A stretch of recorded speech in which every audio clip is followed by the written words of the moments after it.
تفتان سے ہمارے bureau chief سلیم ساسولی بلوچ کے مطابق سپرنٹینڈنٹ انجینئر خزدان کرم بخش بادینی کی ہدایت پر اور XEN Noshki Aman Ullah Baloch S D O Dalbandin Ali Bakhsh Bugti کی زیر نگرانی سب آفس کیسکو تفتان کے انچارج سردار بشیر احمد محمد شہی نے پاک ایران کے سرحدی شہر تفتان کے مختلف کلبوں میں نادہندگان کے خلاف کارروائی کرتے ہوئے 8 عدد ٹرانسفارمرز کی بجلی منقطع کر دیا۔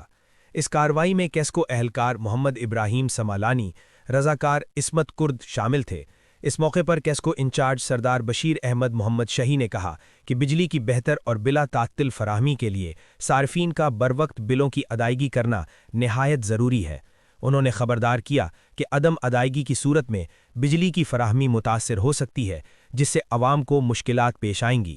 انہوں نے مزید کہا کہ کیسکو اپنے صارفین کو بہتر سہولیات فراہم کرنے کے لیے کوشاں ہیں، تاہم اس کے لیے عوام کا تعاون ناگزیر ہے، لہٰذا نادہندگان فوری طور پر اپنے واجبات ادا کریں تاکہ علاقے میں بجلی کے مسائل پر قابو پایا جا سکے۔ اس کے علاوہ انہوں نے کہا کہ نادہندگان کے خلاف کارروائی کا یہ سلسلہ جاری ہے۔ تازہ ترین خبروں اور تبصروں کے لیے voice of Makran YouTube channel, Facebook page اور واٹس ایپ چینل کو فالو اور سبسکرائب کیجیے۔